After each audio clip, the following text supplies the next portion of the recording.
En primer lugar, quería disculparme porque la grabación de la clase pasada, algo hice mal y no funcionó. Es irrecuperable la grabación del tema de extensiones y no sujeciones.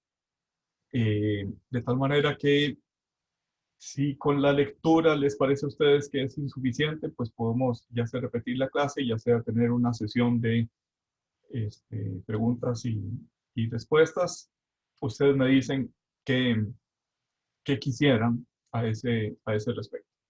Estoy a su entera disposición. Ustedes son los que mandan en esta clase. Tal vez como no estamos todos, estamos apenas 15 en la sesión de hoy, voy a poner eso como un mensaje desde la plataforma y en WhatsApp para que decidamos o para que decidan ustedes qué es lo que quisieran hacer. El tema que según el programa corresponde que veamos en la semana que inicia hoy es el tema de sujetos de la obligación tributaria. Les recuerdo que estamos viendo todo el arco de la relación jurídica tributaria. Es decir, qué es la relación, cuál es su naturaleza, cómo nace el hecho generador, cuáles son los supuestos exentos. Ahora pasamos a los sujetos de la obligación tributaria. Después veremos eh, cuáles son el objeto o la cuantificación de la obligación tributaria. Y finalmente pasaremos al final del arco de la vida jurídica, que es la extinción de la obligación tributaria. Estamos pues ahora viendo los sujetos de la obligación tributaria. Y en primer lugar deberíamos decir que hay principalmente dos sujetos, el sujeto activo y el sujeto pasivo. El sujeto activo, ahora lo veremos con más detalle, pero en principio no supone mayores conflictos doctrinales o mayores dificultades para explicar en qué consiste el sujeto activo, quién es y cuál es su posición en la relación jurídica tributaria. Los sujetos pasivos de la obligación tributaria con el tiempo han ido multiplicándose. Esto es, si bien en la doctrina inicial del derecho tributario, aquella que surge hace poco más de 100 años, en 1919, en la, en la legislación alemana, sobre, digamos, el sujeto pasivo era básicamente uno, el deudor de la obligación tributaria, el contribuyente. Es lo cierto que a lo largo de todo el siglo XX y lo que va del presente siglo, ha habido una multiplicación de sujetos pasivos, ha habido una multiplicación de roles pasivos en la relación jurídica tributaria. De tal manera que el estudio de los sujetos pasivos nos tomará más tiempo, nos requerirá un esfuerzo mayor para entender cuál es el papel o cuáles son los papeles pasivos o los roles pasivos que pueden suceder en una relación jurídica tributaria. Decíamos pues inicialmente un sujeto activo y un sujeto pasivo o deudor, y con el tiempo sujetos pasivos que se han ido multiplicando en el tiempo. Aún así, aún sabiendo que los sujetos pasivos se han ido multiplicando en el tiempo, el contribuyente sigue siendo el paradigma de sujeto pasivo. Hay más sujetos pasivos, pero el contribuyente es el sujeto pasivo principal, podríamos decirlo, o el sujeto pasivo que da origen a los demás, y desde ese punto de vista podemos decir que hay algunas técnicas que facilitan la recaudación y otras técnicas que, bueno, también la facilitan, pero sobre todo aseguran el cumplimiento. En las primeras técnicas que facilitan la recaudación tenemos el sustituto, es decir, aquel que sustituye al contribuyente. Un ejemplo típico es el patrono, que sustituye a los empleados en el pago del impuesto al salario. También facilita la recaudación el agente de retención o el agente de percepción, lo que ha dado a llamarse recaudador sin título. Y hay también un fenómeno que se da sobre todo en el impuesto al valor agregado de traslación. Es decir, el impuesto es repercutido o trasladado del contribuyente hacia terceros sin que el contribuyente deje de ser contribuyente.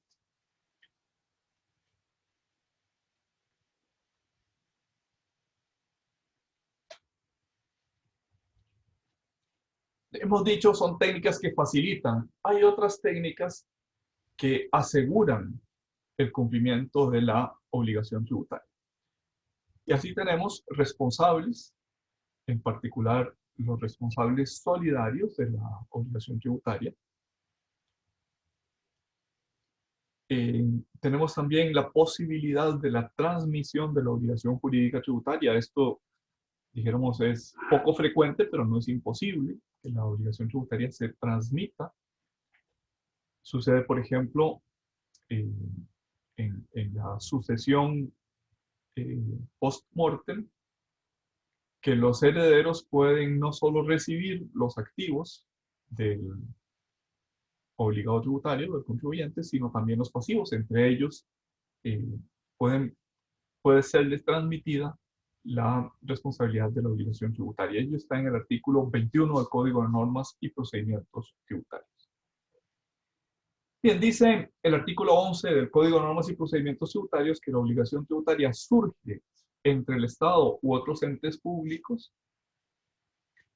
Esos otros entes públicos pueden ser municipalidades, pueden ser el INDER, el IFAM, instituciones públicas, la Caja Costarricense del Seguro Social. Surge entre el Estado u otros entes públicos que tienen el carácter de sujeto activo y los sujetos pasivos en cuanto ocurre el hecho generador previsto en la ley. Dicho de otras maneras, la relación jurídica tributaria o la obligación tributaria tiene por extremos a dos sujetos, un sujeto activo y un sujeto pasivo. Un sujeto acreedor, que llamamos sujeto activo, y un sujeto pasivo o deudor de la obligación tributaria. Dice el artículo 14 del mismo código, es sujeto activo de la relación jurídica el ente acreedor del tributo. Como ven, esta terminología de acreedor de alguna manera es derivada o tributaria de la explicación inicial de los alemanes al inicio del siglo XX, bueno, en 1919,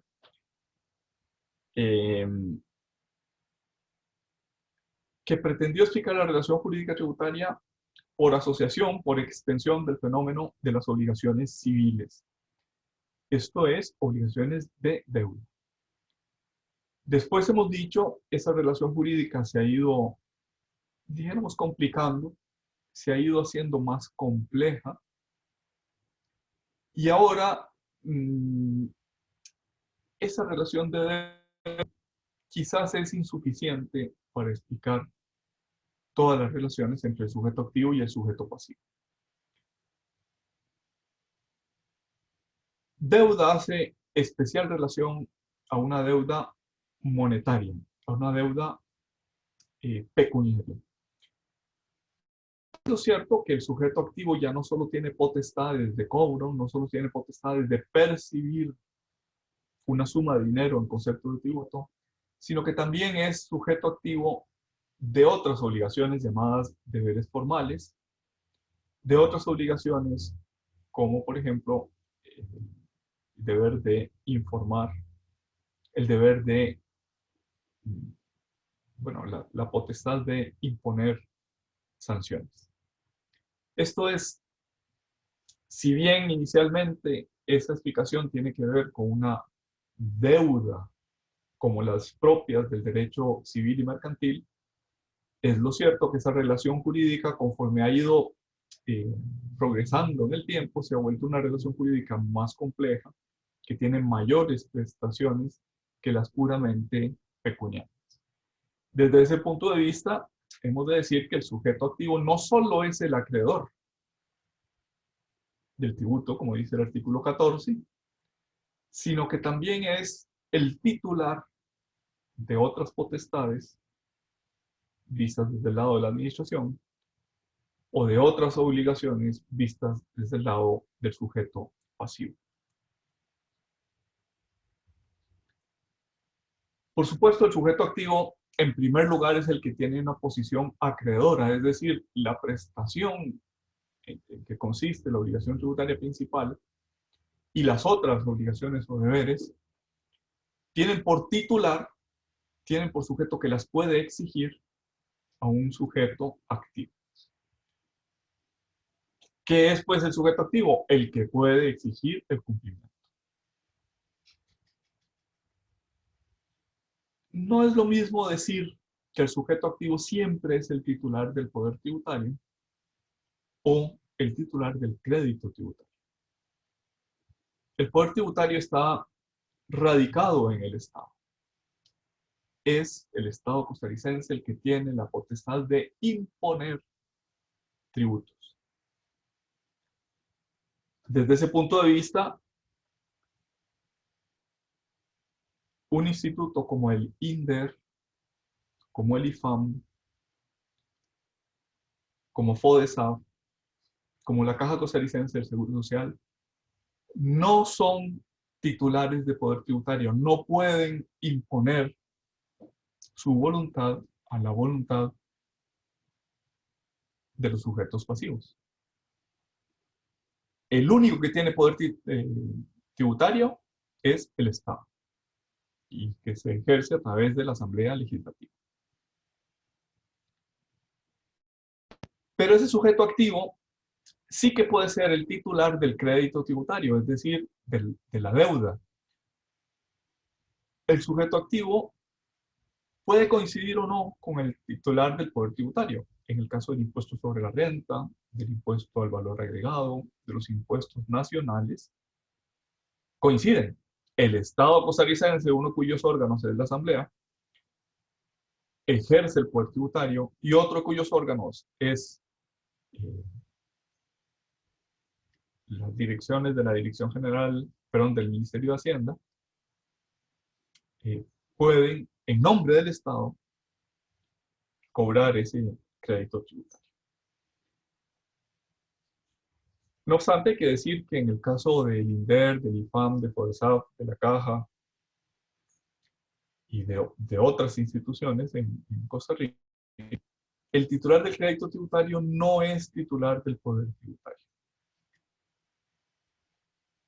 Puede cobrar, puede ejercer otras potestades, particularmente las que le otorga el artículo 99 del Código Tributario, pero no es titular del poder. El poder es una potestad reservada constitucionalmente a la Asamblea Legislativa en el artículo 121, inciso 13 de la Constitución Política.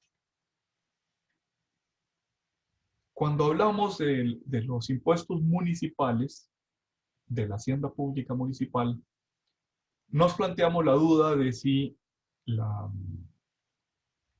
municipalidad tenía o no titularidad tributaria, si era titular del poder tributario. Recuerdan que el artículo 121, también inciso 13 de la Constitución, indica que corresponde a la Asamblea aprobar los impuestos municipales. Constituye, crea los tributos nacionales y le corresponde aprobar los municipales. Y en ese verbo aprobar, la Sala Constitucional ha dicho, la Asamblea Legislativa puede aprobar o improbar, pero no puede modificar y tampoco tiene iniciativa. Esto ha llevado a decir que el poder tributario lo tiene la municipalidad, que tiene que cumplir un trámite, tiene que cumplir un procedimiento ante la Asamblea Legislativa para que sus tributos sean aprobados y improbados, pero es eh, el Consejo Municipal en quien reside el poder tributario. No obstante, eh, esto que acabo de decir, reside el poder tributario en el Consejo Municipal, no es unánimemente aceptado. De hecho, hay eh, discusiones profundas sobre si reside el poder tributario o no en las municipalidades. La teoría ortodoxa dice que sí, pero hay otros que dicen que no. Si residiera plenamente en el Consejo Municipal, no requeriría la aprobación de parte de la Asamblea. Y por otra parte, hay una distinción entre si ese poder es originario o derivado. La posición ortodoxa, la posición eh, mientras no suframos una reforma constitucional, es que el poder tributario reside originariamente, aunque con límites, en, en el Consejo Municipal. Decíamos pues que el titular del poder tributario no necesariamente coincide con el titular del crédito tributario, con el acreedor del crédito tributario. Puede coincidir o puede no coincidir. En lo que sí hay unanimidad es que el sujeto activo siempre es un ente público, no puede ser un ente privado. El Código Municipal,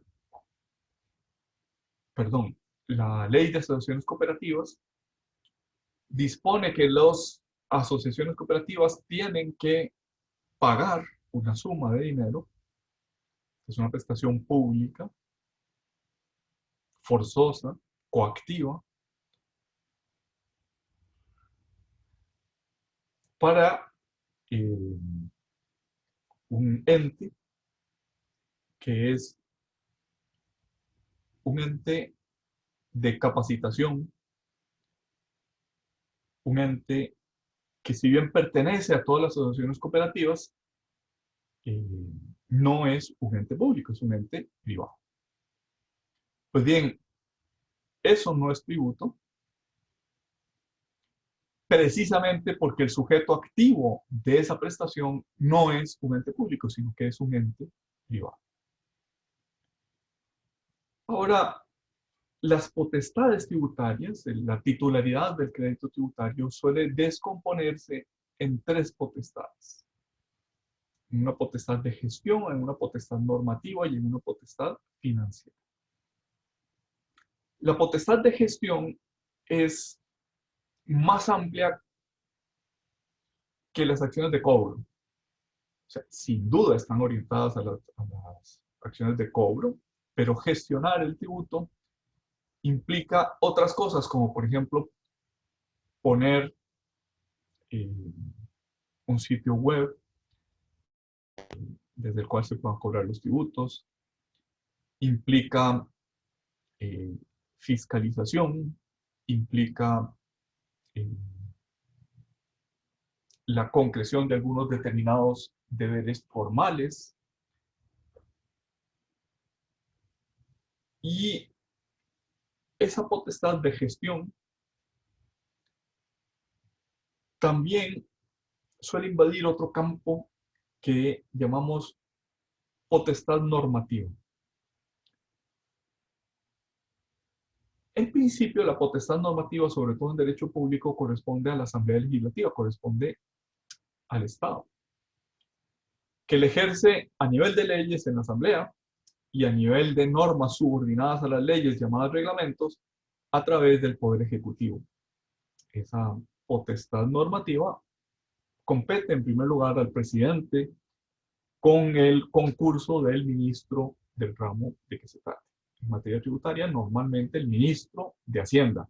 Aunque podría haber otros ministros concernidos, por ejemplo, podría en la canasta básica, como hay consideraciones de salud, podría estar concernido, firmar junto con el presidente, el ministro de Salud. Eh,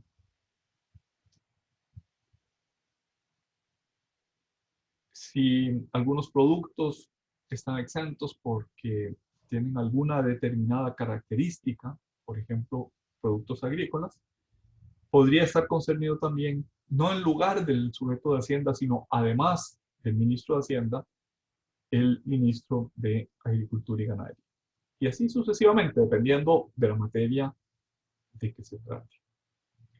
Pues bien, gestión suele estar complementada también con normativa a un nivel más bajo que el puramente reglamentario. Dice el artículo 99 del Código Tributario que la Dirección General de Tributación, bueno, la Administración Tributaria, no solo la Dirección General de Tributación, puede emitir normas de carácter general. Repito, puede emitir normas de carácter general. Que no contradigan las leyes y que no contradigan los reglamentos, pero normas de carácter general.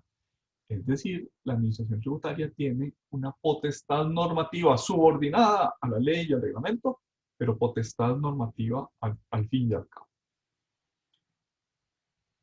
Es llamativo que esa potestad normativa no la tengan otros órganos del mismo nivel jerárquico que la Dirección General de Aduanas o que la Dirección General de Tributación,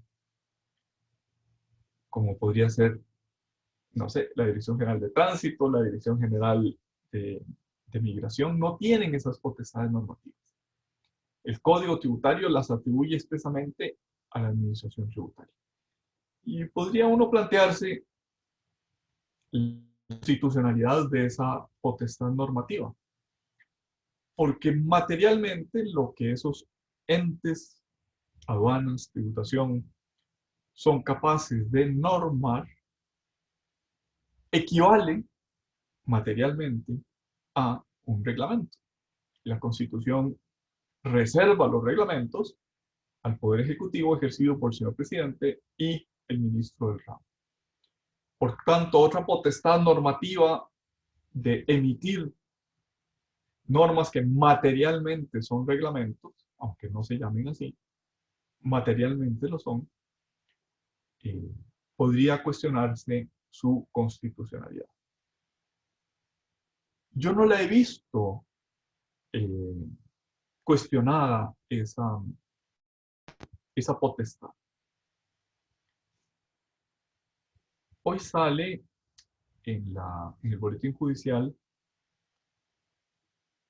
una acción de inconstitucionalidad contra una norma reglamentaria según la cual si yo autoliquido una sanción, después no puedo impugnar esa sanción. Y me parece que esto tiene que ver con esa potestad normativa. Se está poniendo en duda si una norma del reglamento de procedimiento tributario puede superar una laguna, algo que no está en el código ni en las leyes tributarias. Esto quiere decir que esa potestad normativa siempre es subordinada, siempre depende de una potestad normativa superior que ejerce el Estado o que ejerce la Presidencia de la República con el ministro del ramo. Es decir, no es una potestad normativa absoluta, no es una potestad normativa originaria, es una potestad normativa derivada, subordinada eh, al ejercicio del titular de emisión de normas, que en Costa Rica se llama Asamblea Legislativa.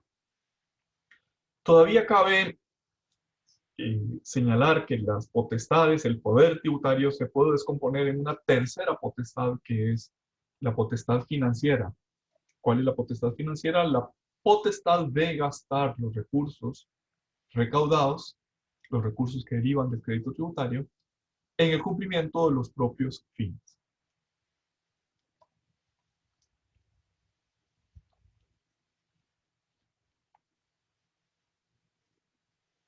Dice el artículo 73 de la Constitución Política, que los recursos de seguridad social no pueden gastarse en otra cosa más que en seguridad social.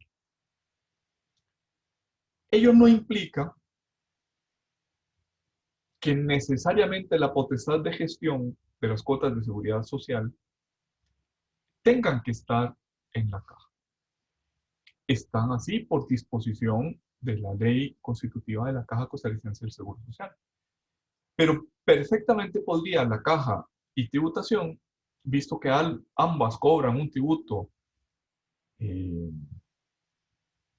sobre los salarios, sobre las remuneraciones, podrían decir, estamos duplicando la, la estructura burocrática necesaria para gestionar esos dos tributos. Bastaría con uno solo que lleve a cabo esas potestades de gestión. Y podría la caja decir, bueno, pues yo ya no cobro, que cobre tributación y que me dé mi parte, puesto que la, la potestad financiera esa es indelegable por el artículo 73 de la Constitución Política. O podría suceder al revés, que tributación diga, bueno, pues si la caja tiene por único objeto, por especialidad, eh, cobrar contribuciones que pesan sobre los salarios, le delego a la Caja Costarricense del Seguro Social las potestades de gestión. Ello está así previsto desde hace 20 años. En la Ley de Protección al Trabajador se incluyó una norma que permitía esa unificación de gestión en los ingresos salariales o en las contribuciones que pesan sobre los salarios. ¿Por qué han pasado 20 años y no se ha puesto en práctica? Pues porque no es fácil poner de acuerdo a dos entes públicos y en particular porque ambos entes públicos suelen tener suspicacias sobre que si el otro cobra me irá a dar o no me irá a dar a tiempo la parte que me corresponde.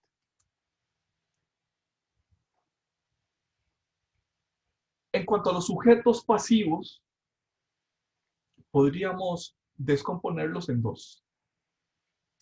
Un contribuyente puro y simple,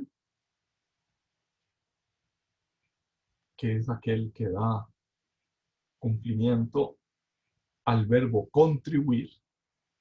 Contribuyente puro y simple, ¿quién es? El que contribuye, jurídicamente el que realiza el hecho generador de la obligación tributaria y cuya capacidad económica se pretende gravar. Contribuyente puro y simple.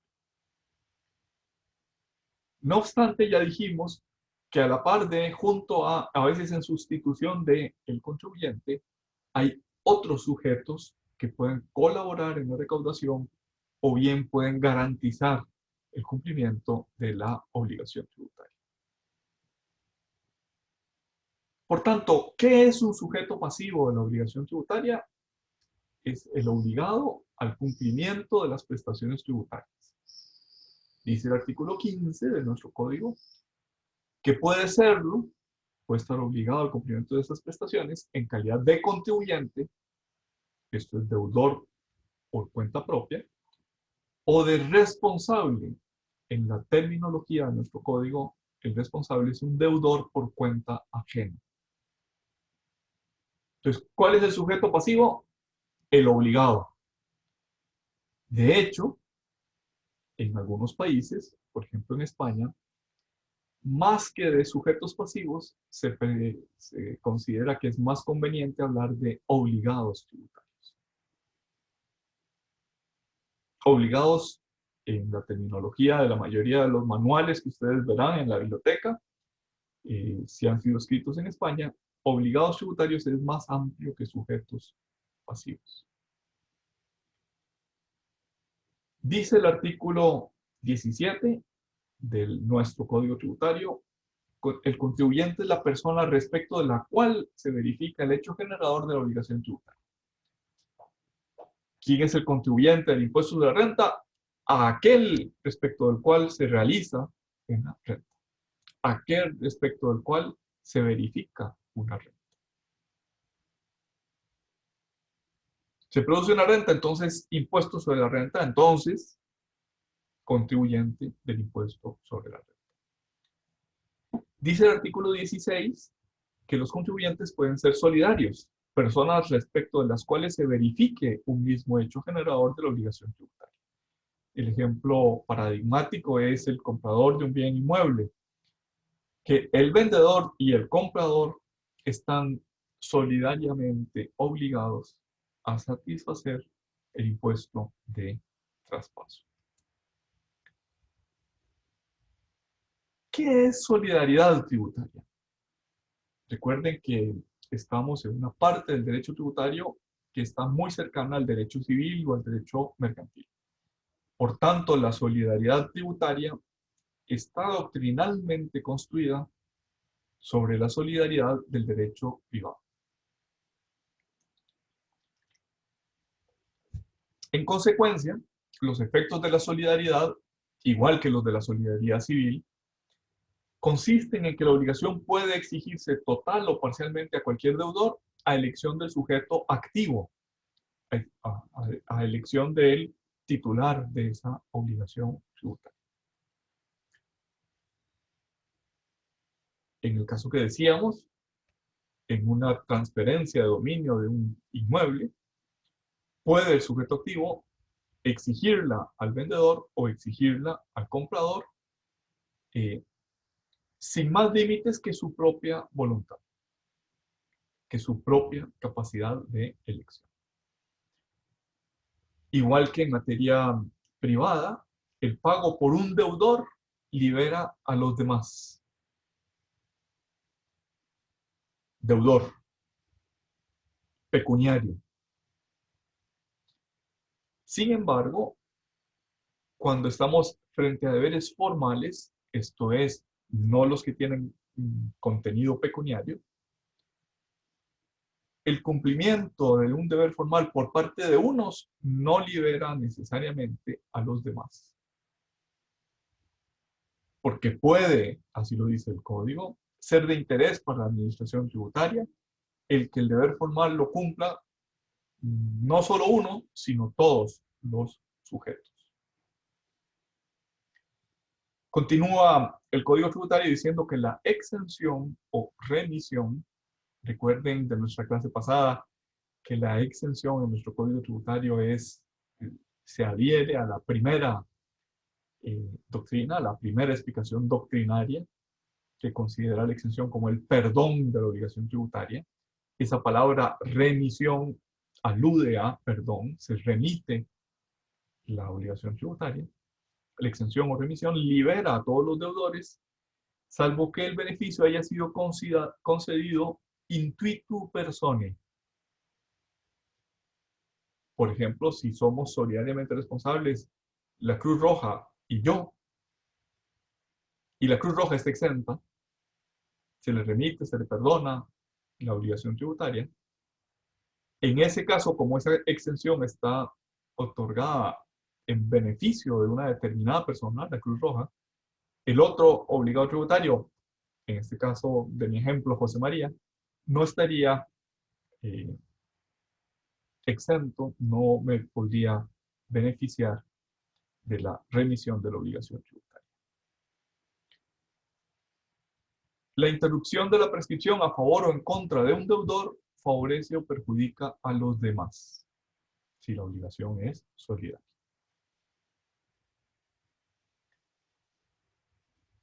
No obstante, que estamos frente a una obligación de derecho público,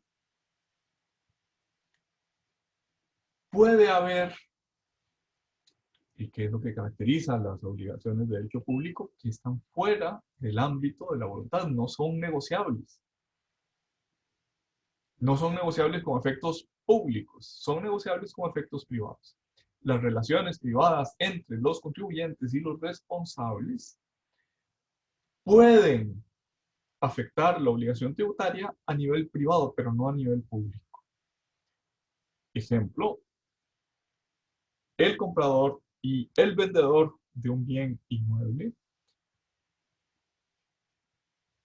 pueden acordar entre ellos, por ejemplo, el comprador, mira, aquí está la plata y vos te encargas de registrar vos te encargas de presentar el testimonio al registro público y de pagar el tributo.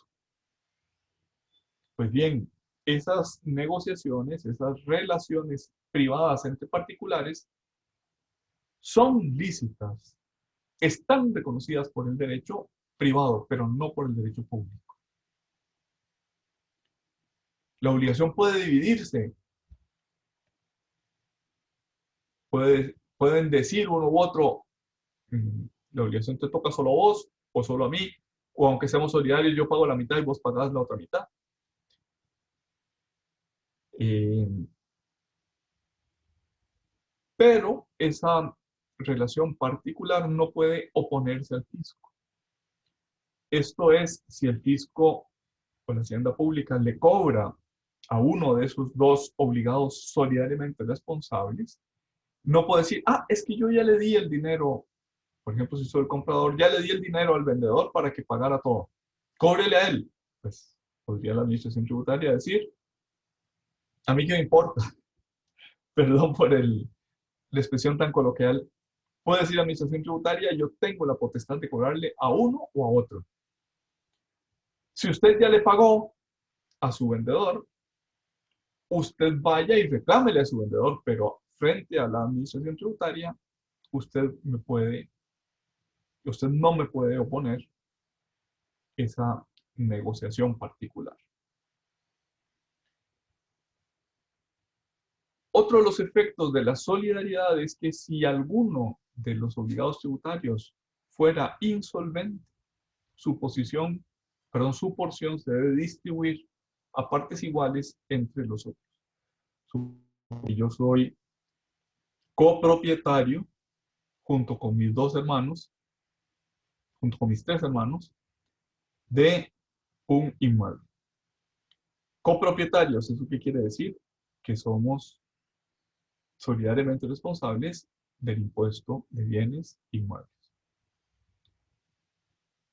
Y si alguno de mis hermanos o yo fuéramos insolventes, la municipalidad puede distribuir la parte del insolvente a partes iguales, a prorrata, entre los otros tres deudores, es decir, entre mis hermanos. Algunos responsables solidarios en la legislación costarricense. En primer lugar, los donatarios y los legatarios, es decir, aquellos que reciben una donación o aquellos que reciben un legado, y esto aplica sobre todo para legados testamentarios, por el tributo correspondiente a la obligación gravada. Esto es, por el tributo que grave la donación o que grave el legado. Los legados que no son inscribibles o las donaciones que no son inscribibles no tienen tributo o mayor tributo. Solo aquellos que se inscriben en el registro por el impuesto de traspaso de bienes muebles o el impuesto de traspaso de bienes inmuebles. Dice el artículo 22 del Código que son solidariamente responsables los adquirentes de establecimientos mercantiles. O sea, si compro el establecimiento mercantil, adquiero las deudas del anterior titular de ese establecimiento mercantil. Si compro un negocio en marcha, adquiriendo el establecimiento, adquiero no solo los activos, sino también los pasivos, entre ellos el pasivo tributario. Y aunque no adquiera el establecimiento mercantil, si soy sucesor del activo o del pasivo o de ambos, también tengo responsabilidad solidaria. Lo mismo sucede cuando no sea una empresa lo que adquiere un establecimiento mercantil de una empresa, sino también de otro ente, aunque no tenga personalidad jurídica. Dice el artículo 22 que los socios de sociedades liquidadas también deben considerarse sucesores. Esto es otra forma de decir, también deben considerarse solidariamente responsables. Recordarán ustedes que nuestro Código de Comercio permite disolver la sociedad, es decir, extinguirla. Y un paso siguiente es liquidar su activo, el activo remanente. Pues bien, no es para que se ponga en acto esa responsabilidad solidaria solo la disolución, solo la terminación de su vida jurídica, sino que haya pasado a la siguiente etapa, que es la liquidación de esa sociedad.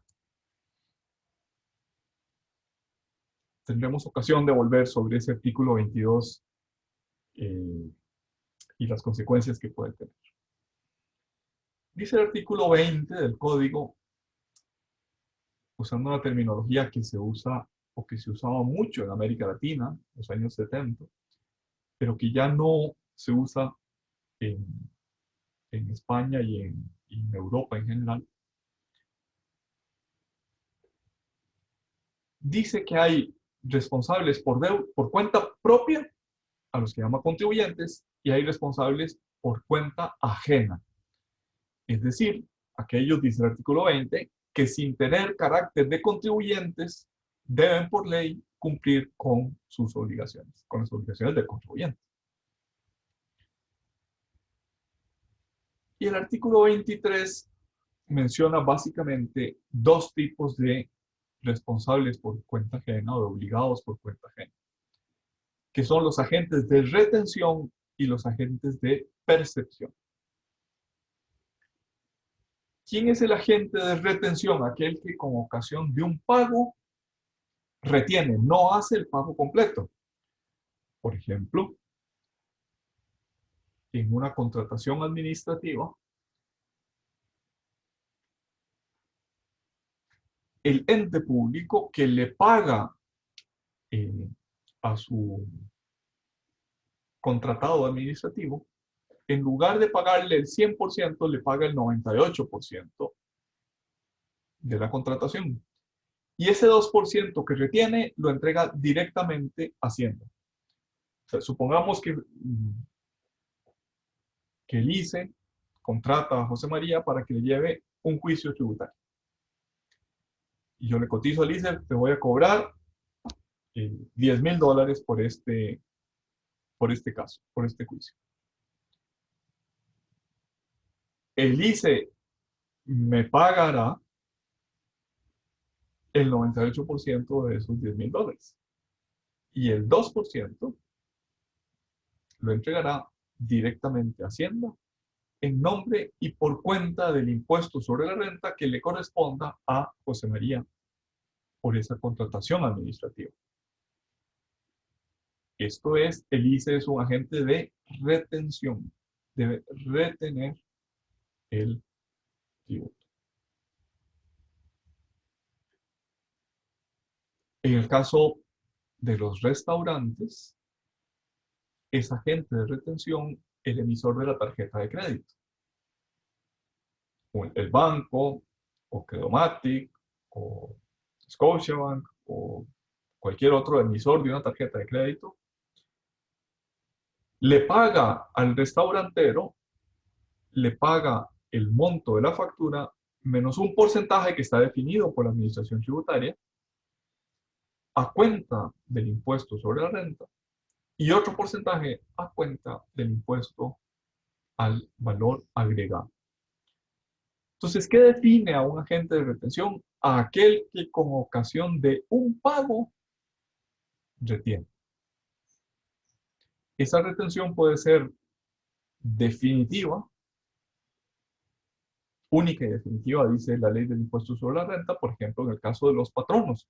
El patrono que practica la retención practica un impuesto que ya no hay que liquidar. Es única y definitiva. O bien puede ser una retención a cuenta del tributo. El ICE, cuando contrata a José María y le retiene una parte de los honorarios del juicio, lo retiene a cuenta del tributo que a José María le corresponda por llevar ese proceso. Dice el artículo 23 que además de los agentes de retención, hay agentes de percepción. Es decir, agentes que están obligados a percibir el tributo. Habrán visto ustedes en la noticia de que recientemente eh, se dispuso que algunos tributos, eh, algunos no, que el tributo del IVA, el tributo del impuesto al valor agregado, en las operaciones transfronterizas sea percibido ya sea por el que interviene en la prestación de ese servicio transfronterizo o por el emisor de la tarjeta de crédito. Pongámosle nombres y apellidos a este fenómeno de percepción. El impuesto de valor agregado por el servicio de Netflix es un servicio que se presta desde el exterior, pero que se consume en Costa Rica, debe ser percibido bien por el que presta el servicio de conexión a Internet, si es que lo ofrecen, bien, y es el caso más frecuente, por el emisor de la tarjeta de crédito con base en la cual se paga la cuota de Netflix. Agente de retención, el que con ocasión de un pago retiene. Agente de percepción, el que con ocasión de un cobro percibe.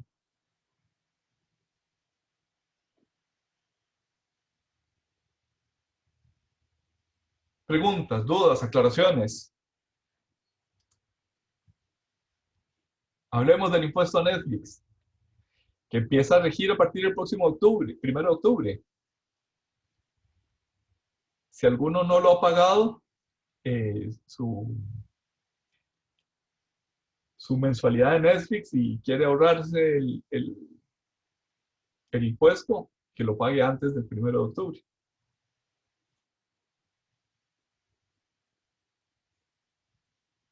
No hay preguntas, no hay dudas. Profe, yo sí tengo una pregunta. A ver. Vamos a ver, es que aprovechando esto, no sé si, digamos, vamos a poner el caso de que uno utiliza la plataforma de eBay para comprar algún producto, Sí, traerlo. En sí. ese caso estamos participando tanto eBay, digamos, a nivel internacional, trabajemos de que, digamos, la tarjeta me impide, por lo cual tengo que utilizar PayPal y además, por ejemplo, tengo que utilizar Jetbox. En ese caso, ¿se puede ver como una percepción o cómo se contemplaría ya esa transacción? Depende si la ley eh, obliga a alguno de los intervinientes a percibir, bueno, la ley o la administración tributaria. Eh, en la primera versión de estas operaciones transfronterizas, PayPal estaba obligado como agente de percepción. En la que se publicó la semana pasada no aparece PayPal. Entonces me parece que todavía, dijéramos, esa operación no está sujeta a percepción.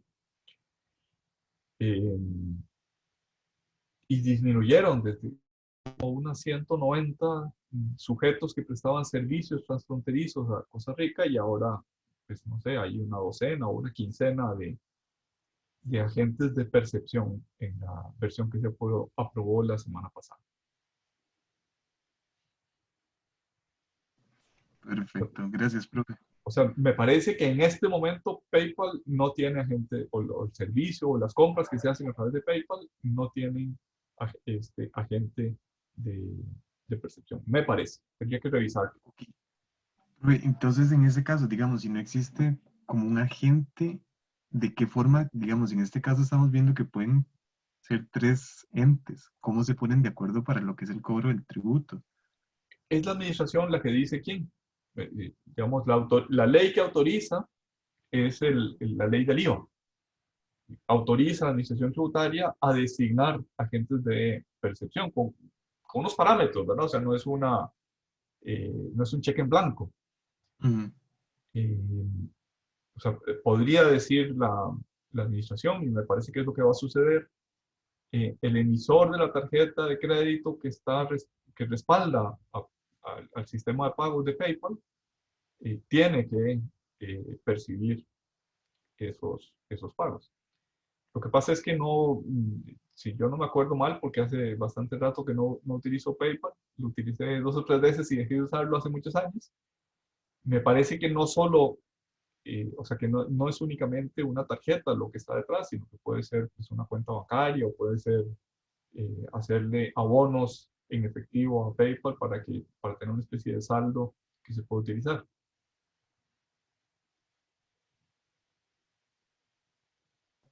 Perfecto, profe, gracias. Bueno, con gusto.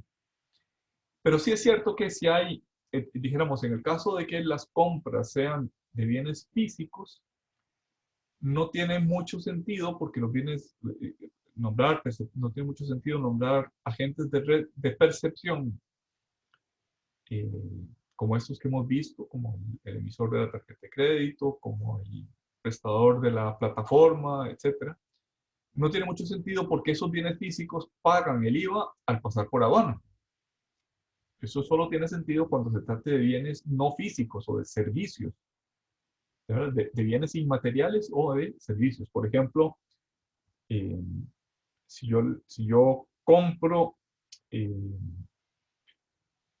un antivirus para mi computadora y el que me presta el servicio no está domiciliado en Costa Rica, es una operación transfronteriza, entonces ahí es donde surge la necesidad de un agente de percepción.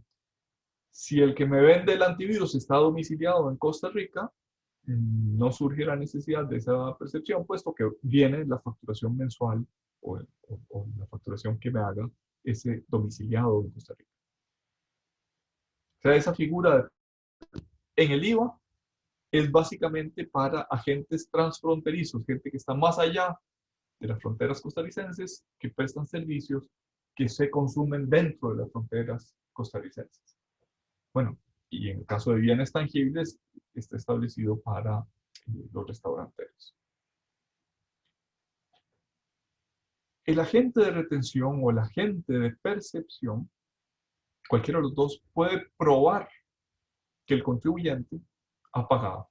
Y en ese caso se libera de, de su obligación.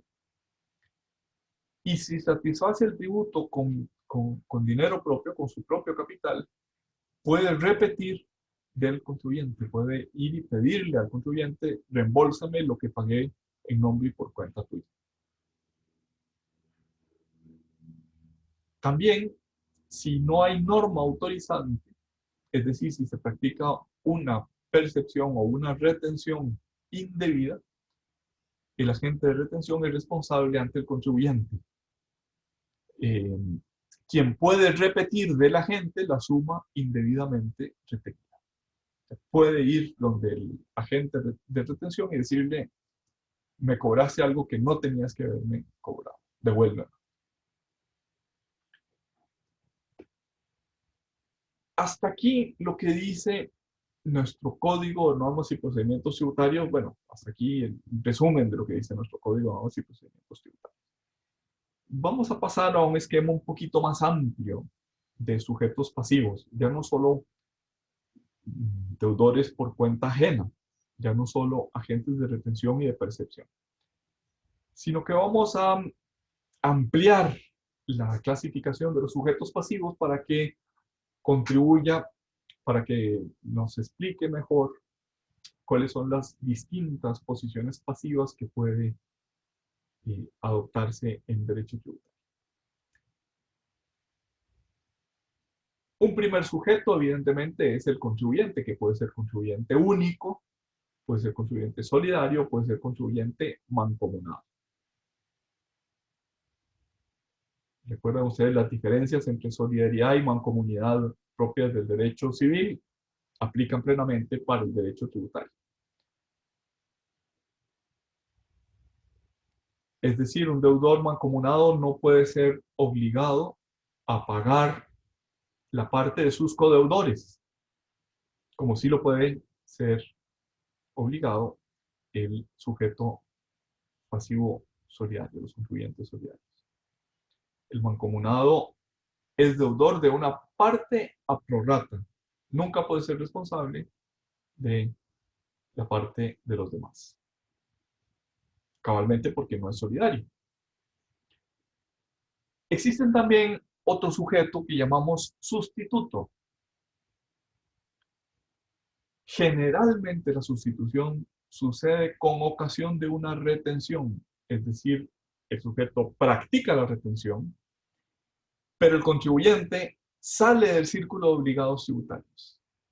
Es decir, el sustituto se convierte en el único interlocutor frente al fisco. El sustituto se convierte en el único obligado frente al fisco. Ocupa el lugar del contribuyente. Ocupa y lo desplaza, lo saca del círculo de obligados tributarios. Por ejemplo, en el caso del impuesto al salario, el patrono que retiene, una vez que retiene, los empleados dejan de ser sujetos pasivos. Ya no tienen obligaciones ni formales, no tienen que declarar, no tienen que emitir facturas, no tienen que llevar contabilidad, no tienen deberes formales, pero sobre todo no tienen deberes materiales. El único que tiene deberes materiales y formales es el patrono. En este caso hablamos de sustitución total. ¿Qué quiere decir sustitución total? El que con ocasión de una retención desplaza completamente, desplaza al contribuyente que ya no tiene ninguna obligación ni material ni formal frente a la hacienda pública. Obviamente, si el desplazamiento no es absoluto, cabe la sustitución parcial. Podría, no es el caso, pero podría la ley decir, el patrono sustituye parcialmente al empleado, residenciando en el patrono la totalidad de los deberes pecuniarios. Pero los empleados siempre tendrán la obligación de declarar, de presentar declaraciones. ¿Para qué? Bueno, pues precisamente para que haya control entre si lo que retuvo el patrono coincide con el impuesto a cargo de este contribuyente. O sea, la sustitución puede ser total o parcial, y los ejemplos que se me ocurren en Costa Rica son de sustitución total. Además del contribuyente y además del sustituto puede haber responsables, que pueden ser subsidiarios o que pueden ser solidarios. Son otros obligados, no el contribuyente, no el que realiza el hecho generador, pero respecto del cual puede la legislación establecer una obligación subsidiaria o una obligación solidaria. En cuarto lugar, aparece lo que en doctrina se llama recaudador sin título. No es que no tenga título en absoluto. Lo que quiere decir esa expresión, recaudador sin título, es sin título de derecho público. Evidentemente, para ser recaudador hay que tener algún título.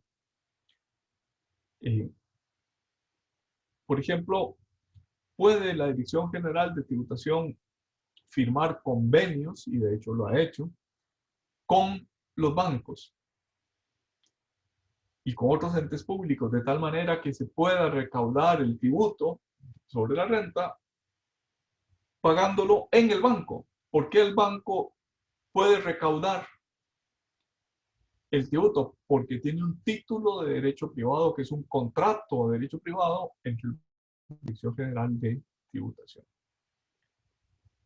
Ese recaudador sin título, quizás habría que decir sin título de derecho público, sino con título de derecho privado, es un sujeto pasivo porque una vez que recauda, debe entregar al fisco el tributo recaudado. Puede haber también sucesión inter vivos de una deuda tributaria, lo vimos en el caso de los donatarios y de los legatarios, y puede haber sucesor mortis causa de una deuda tributaria si la donación o el legado son testamentarios. Y un último sujeto pasivo al que en dedicaremos especialmente tiempo, es el repercutido de la deuda tributaria. El trasladado, aquel que sufre el efecto de la traslación jurídica, y esto es un fenómeno que aplica en varios tributos, por ejemplo, en el impuesto selectivo de bienes de consumo, y sobre todo es más frecuente en el impuesto al valor agregado.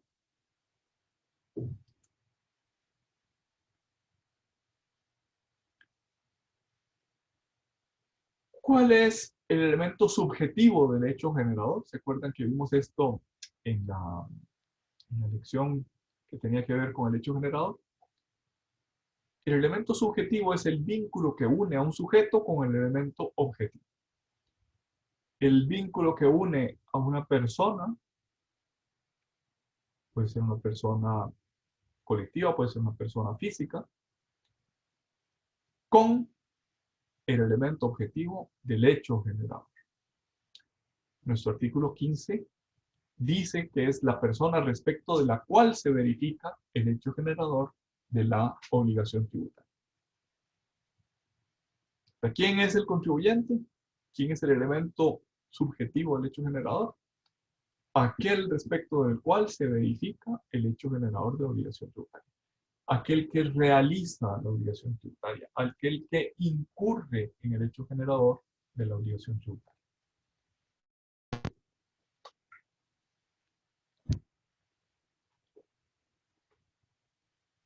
Pueden concurrir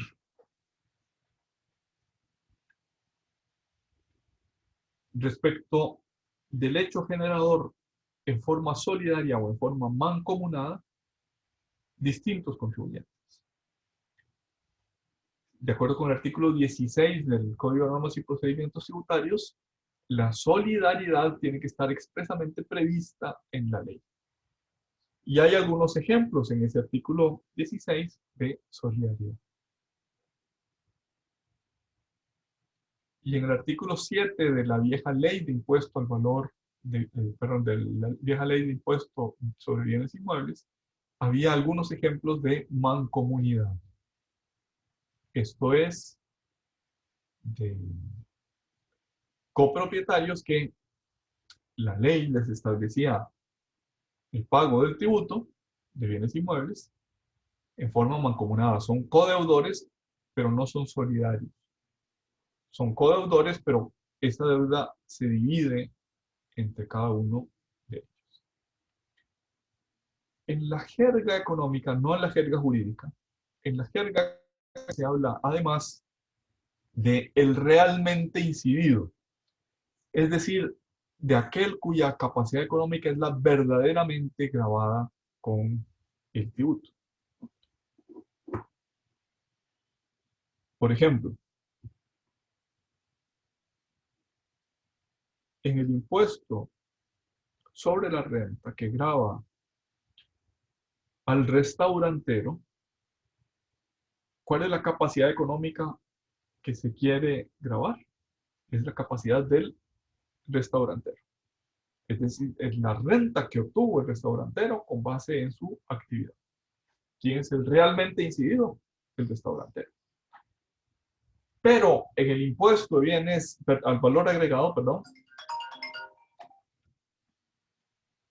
en el impuesto al valor agregado, el realmente incidido es el consumidor, no es el restaurantero. La capacidad económica digamos, aunque el contribuyente frente a la hacienda pública sea el restaurantero, aunque el sujeto de esa obligación, el que realiza, respecto al cual se realiza el hecho generador, es el restaurantero, el realmente incidido, aquel cuya capacidad económica se quiere grabar, es del consumidor, del que consume alimentos en ese restaurante. Aquí la advertencia que quiero hacer es que no hay que confundir la jerga económica con la jerga jurídica. La económica tiene sus propias reglas La jurídica tiene sus propias reglas. Desde ese punto de vista se dice que a veces, pero no siempre, el contribuyente coincide con el sujeto cuya capacidad económica se quiere gravar. Y hay un fenómeno de traslación jurídica. La ley ordena al restaurantero trasladar el impuesto en su factura de consumo en el restaurante, va también el impuesto de forma separada y lo ordena que jurídicamente se le cobre a el consumidor. Esa traslación es una traslación jurídica. No obstante, en otros impuestos, por ejemplo, el impuesto selectivo de consumo, aunque no hay una traslación jurídica, el legislador prevé que junto con el precio se traslade económicamente al siguiente en la cadena de fabricación y comercialización el tributo. En otras palabras, uno de esos impuestos selectivos de consumo es el impuesto al jabón de manos o de tocador, por ejemplo. El legislador le cobra el impuesto selectivo de consumo al fabricante o al importador de jabón de manos. ¿Quién es el contribuyente? El fabricante o el importador. Y aunque no tenga una figura parecida a que deba trasladarse jurídicamente por forma separada en la factura, cuando el fabricante o el importador de jabón se lo vende, vamos a poner por caso, a la cadena de supermercados, está previsto que económicamente ese impuesto se incorpore en el precio. Está previsto, quiero decir, es una previsión de sentido común. No es una obligación de traslación jurídica, es una traslación económica prevista en el impuesto selectivo de consumo. El legislador prevé, no tiene obstáculos, considera que lo normal es que se traslade porque la capacidad económica que se quiere grabar no es la del fabricante, no es la del importador, es la de quien consume jabón de manos o jabón de tocador. El artículo 93 del Código de Normas y Procedimientos Tributarios, que ahora es un artículo que dejó de existir, es un ex artículo, es un artículo derogado, contemplaba el delito de no entrega de los tributos retenidos o percibidos. Ese artículo fue derogado porque quedó subsumido en la defraudación fiscal que está en el artículo 92. Decíamos que hay en las legislaciones de otros países y en la doctrina de otros países un sustituto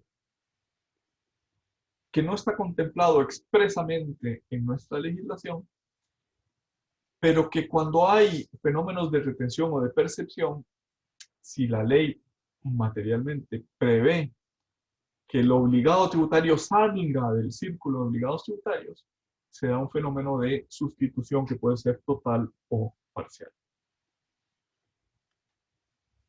Ya lo ejemplificábamos en el caso de, del patrono respecto de sus empleados, del impuesto que corresponde a sus empleados.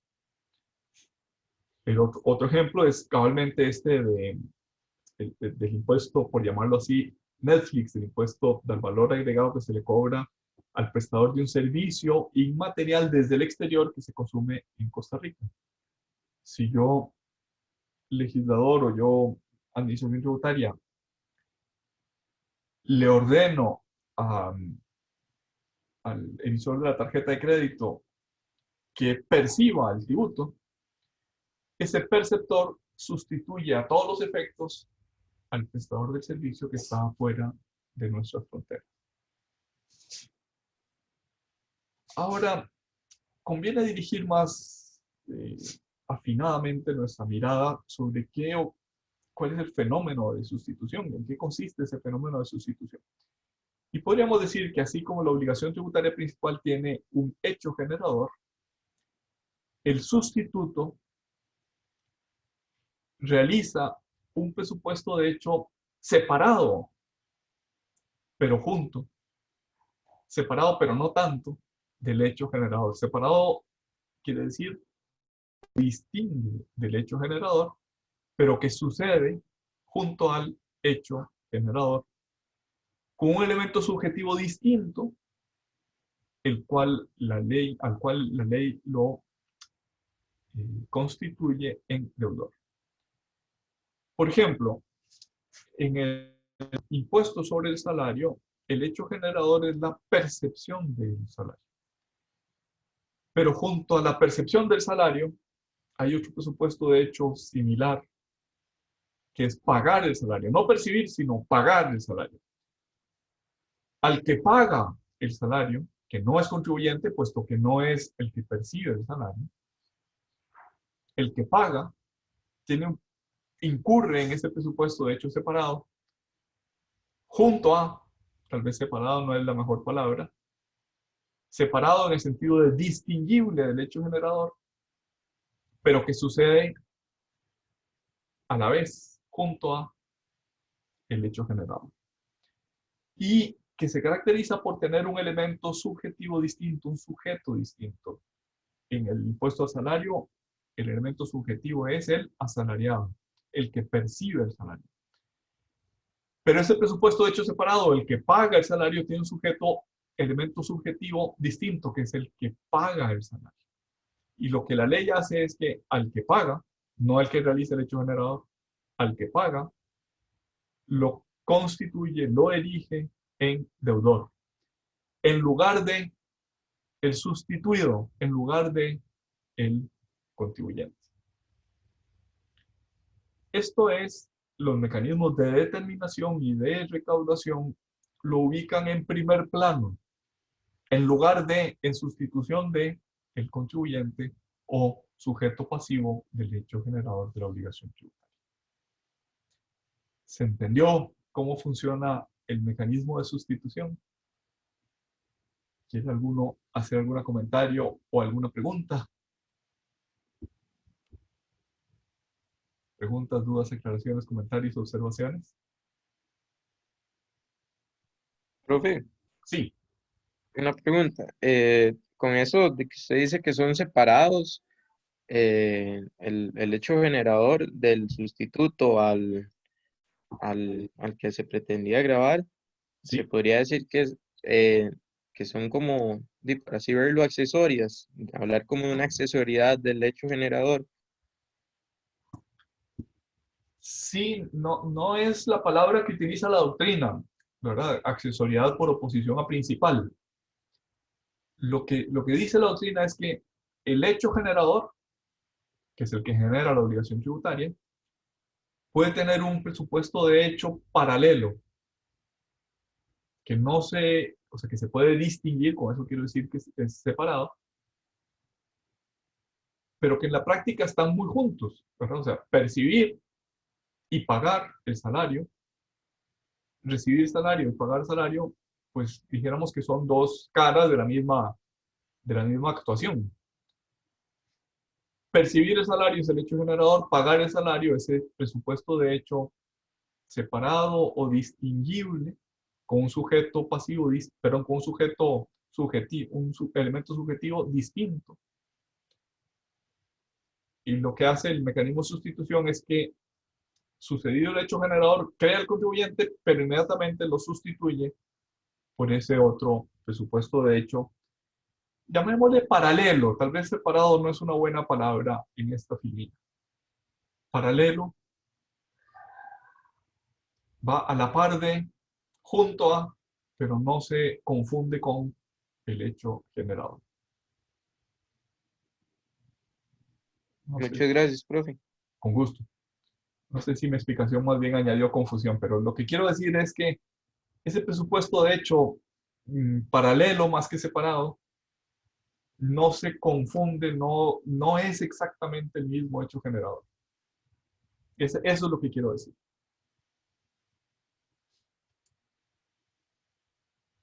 Decíamos que la sustitución puede ser total o parcial.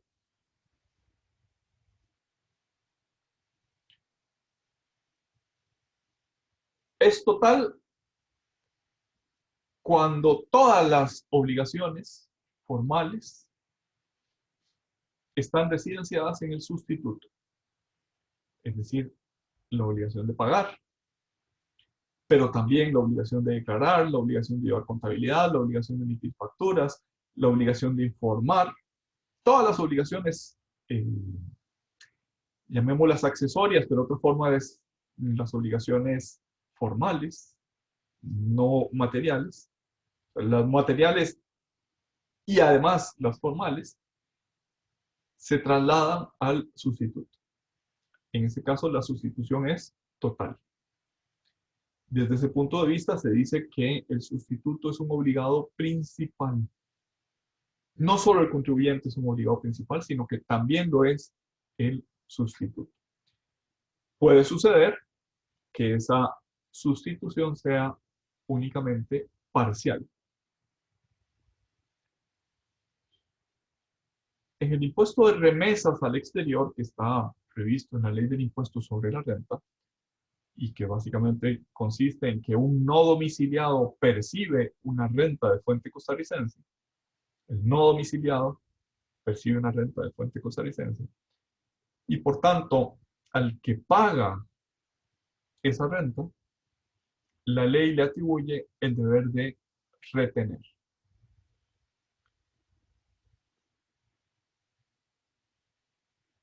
Ejemplo, yo compro un servicio de almacenamiento en la nube, o compro un servicio de asesoramiento financiero, o compro un servicio, bueno, cualesquiera servicios. La ley me obliga a retener del pago un porcentaje variable, 10, 15, 20, 25, el mayor porcentaje es el 30%, en concepto de el impuesto de remesas al exterior. O sea, si yo compro ese servicio, estoy obligado a retener. Si practico la retención, el prestador del servicio sale del círculo de obligados tributarios. Si practico la retención, el único obligado es el agente de retención, que se convierte así en un sustituto total. Pero si no practico la retención, como el fenómeno de sustitución tiene un presupuesto de hecho para darle lo que es el pago, no solo la percepción de la renta, sino el pago de esa renta de fuente costarricense a un no domiciliado, en ese caso la sustitución es parcial. Podría la administración tributaria exigir el cumplimiento de la obligación al agente de retención que no retuvo o al retenido que no fue tal, al prestador del servicio que no sufrió la retención.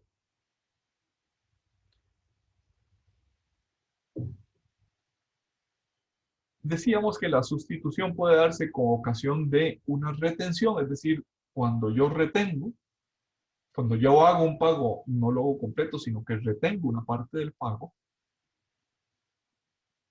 Ese es un fenómeno. Y el otro fenómeno es retención sin percepción, perdón, sin retención o retención con, perdón, sustitución con percepción. En el primer caso, sustitución con retención siempre es con ocasión de un pago. En el segundo caso, sustitución con percepción siempre es con ocasión de un cobro.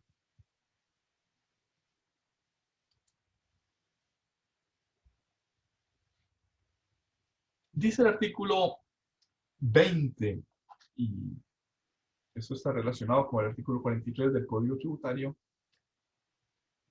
que el agente de retención está obligado a restituir lo indebidamente cobrado.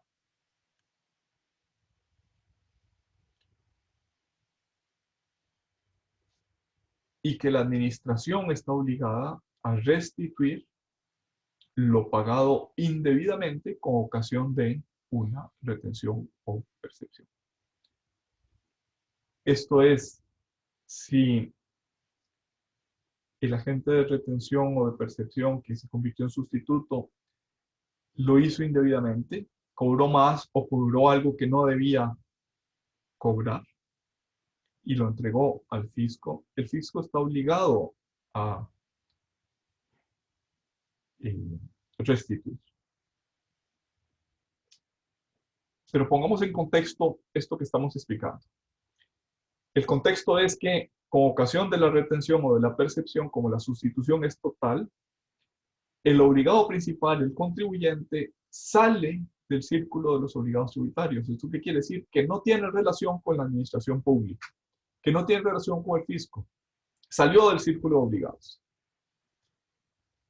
Por tanto, si la retención fue indebidamente practicada, si la percepción fue indebidamente practicada, parecería que este sustituto tiene legitimación para reclamar del fisco, devuélvame lo que le pagué indebidamente. No obstante, devuélvamelo porque yo se lo voy a devolver a aquel que le practique indebidamente la retención o percepción.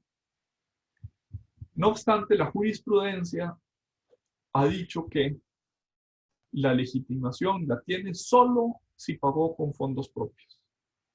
Esto es, si sí trasladó el impuesto, entonces no está legitimado para pedir la restitución o devolución. Que otra forma de decirlo, en términos más propios del derecho civil, es que el enriquecimiento sin causa de parte de la administración, sin causa tributaria obviamente, solo está, o sea, queda legitimado si no hay empobrecimiento de la gente. Solo cuando la gente pagó con fondos propios es cuando corresponde esa devolución de lo indebidamente retenido.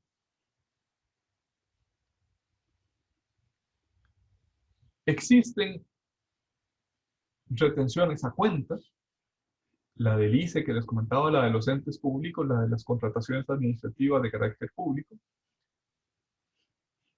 que son a cuenta del impuesto que le corresponda pagar a aquel que sufre la retención.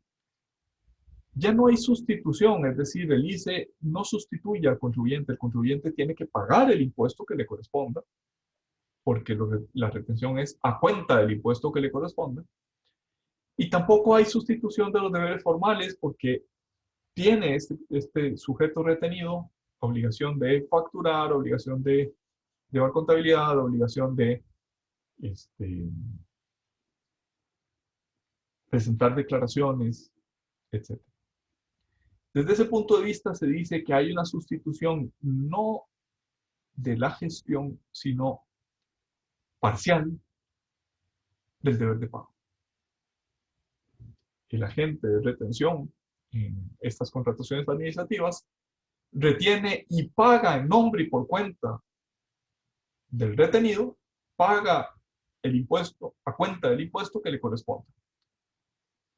Puede ser que termine pagando todo el impuesto, o sea, puede ser que ese 2% que cobra la administración pública, que retiene la administración pública, puede ser que agote la totalidad del impuesto.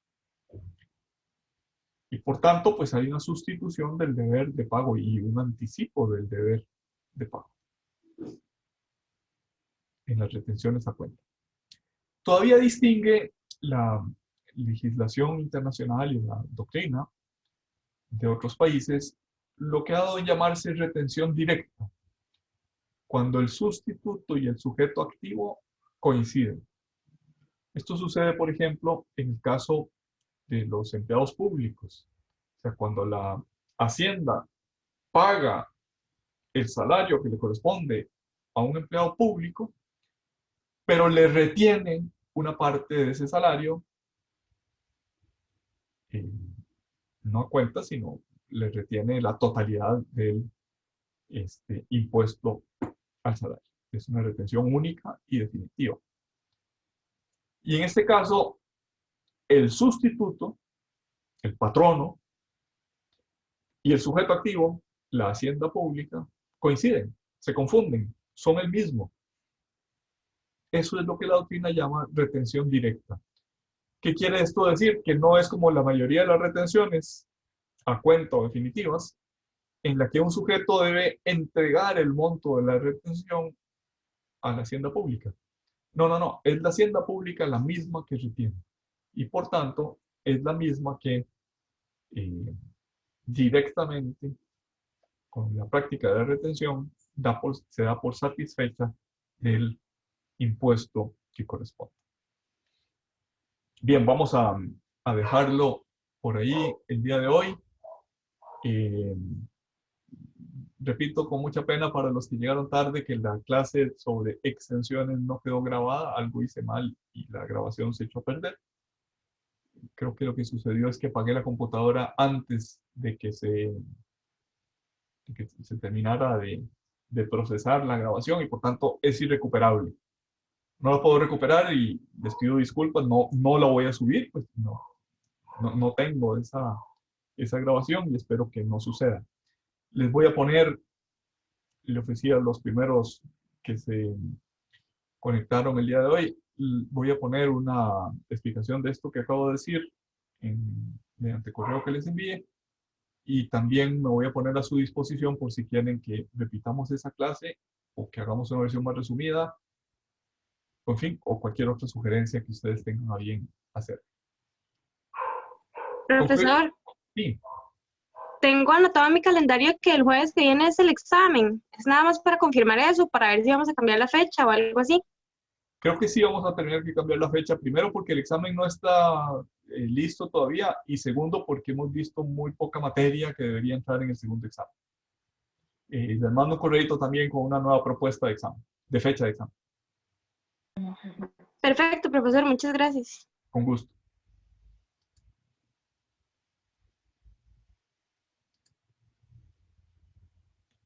¿Dudas, preguntas, aclaraciones? ¿Terminamos aquí? Profe, yo tenía entendido que más bien íbamos a seguir el calendario de la U. Sí, esa es mi intención, pero voy a pedir permiso Es que creo que el segundo parcial más bien estaba para el 22 de octubre, o tal vez estoy yo mal. Bueno, déjeme que lo revise. En todo caso, no puede ser este jueves. Puede que sea el 22, pero no puede ser este jueves que viene.